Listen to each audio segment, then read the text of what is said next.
Good morning students. आज हम लोग इंग्लिश रीडर का क्लास थर्ड का चैप्टर नंबर 1 पढ़ने जा रहे हैं, जिसका नाम है अ गिफ्ट फॉर आशा। आशा के लिए एक उपहार, एक तोहफा। इस चैप्टर का सीन कुछ इस तरीके से है। आशा एक लड़की है जिसका लोगों के साथ कांटेक्ट बहुत ख़राब है। वो सोशलाइज नहीं है, वो लोगों के साथ आसानी से सोशलाइज नहीं होती है। दिन भर बस उसको टीवी देखना पसंद है, किसी के साथ ना बातचीत करना, ना खेलना, और ना ही वो पढ़ाई में ज़्यादा होशियार है।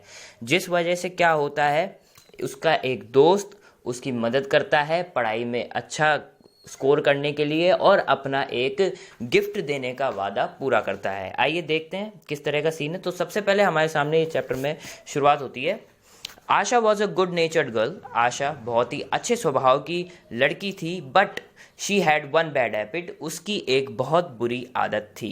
She like to stay in bed and watch TV all day. उसको पूरा दिन टीवी देखना और बेड पे पड़े रहना पसंद था। She did not like to do any homework और go out to play with the other children in the neighbourhood. उसको ना ही होमवर्क करना पसंद था और ना ही पड़ोस में जाके बच्चों के साथ खेलना पसंद था।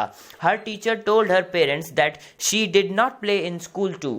उसकी टीचर ने उसके पेरेंट्स को बताया था कि वो स्कूल में भी नहीं खेलती है।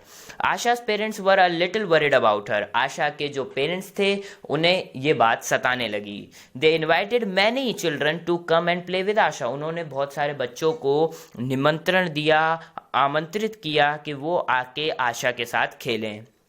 But she only wanted to watch TV. उसको केवल और केवल टीवी ही देखनी थी। The children get bored and stop coming to Asha's house. जो बच्चे जिन्हें माँ बाप ने इनवाइट किया था वो बोर हो गए, क्योंकि आशा उनके साथ खेलती थी नहीं, इसलिए उन्होंने आशा के घर पे आना छोड़ दिया। So Asha's parents said no more presents till you stop watching TV and do your homework regularly. So Asha के पेरेंट्स ने आशा को कह दिया कि तुम्हें तब तक कोई तोहफा नहीं मिलेगा जब तक ना ही तुम टीवी देखोगी और ना ही तुम्हें कोई तोहफा मिलेगा जब तक कि तुम अपना होमवर्क रेगुलरली करना चालू नहीं कर देती। One day a new family came to live in the neighbourhood where Asha lived. पड़ोस में एक फैमिली रहने आई आशा के।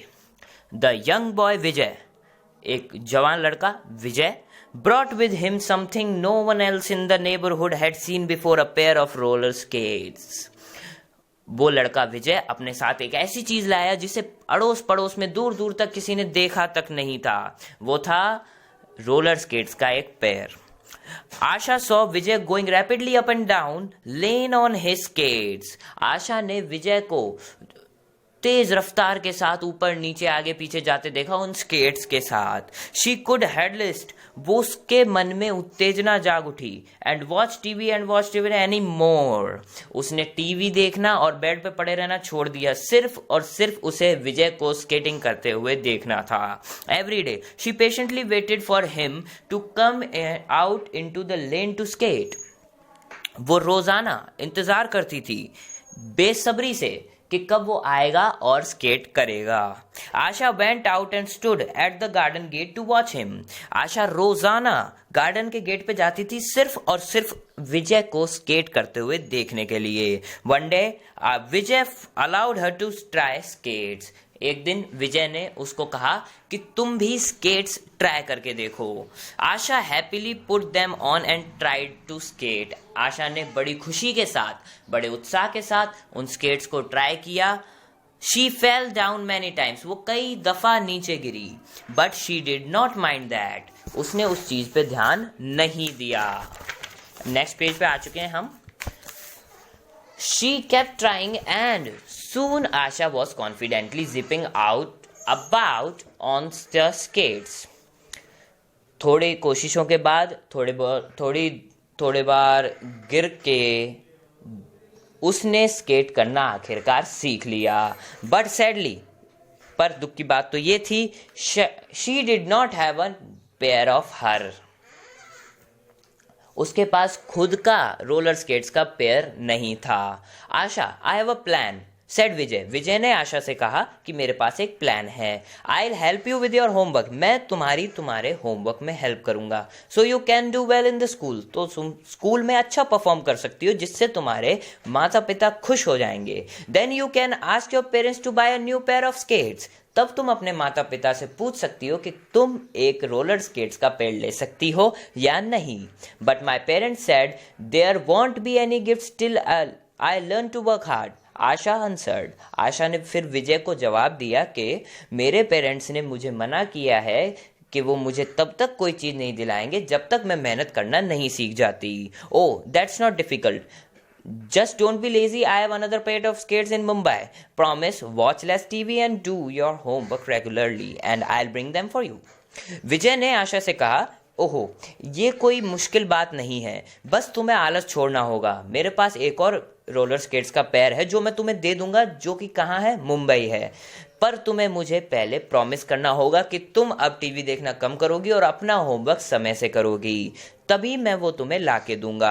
आशा was quiet for a while. Asha कुछ देर के लिए चुप हो गई। थिंकिंग हार्ड, ज़्यादा सोचने लगी। She then exclaim firmly. फिर वो बोली, I promise I will work hard. मैं तुम्हें वादा करती हूँ कि मैं मेहनत करूँगी। एंड शी डिड, और उसने किया भी।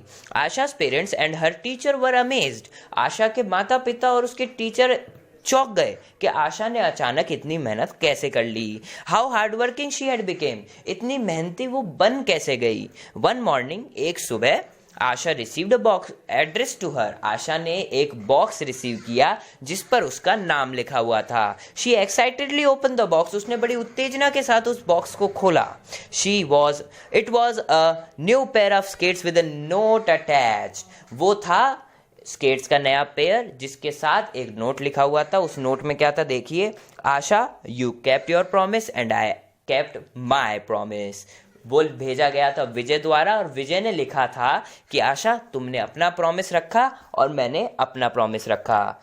सो इसी के साथ हमारा चैप्टर नंबर 1 इंग्लिश रीडर का कंप्लीट होता है। उम्मीद है आप लोगों ने कोर्स परचेज कर लिया होगा। अगर नहीं किया है तो तुरंत जाके कीजिए और आपको इस चैप्टर के सारे क्वेश्चन आंसर्स करके लाने हैं। Thank you very much. हम मिलेंगे नेक्स्ट क्लास में। Have a nice day.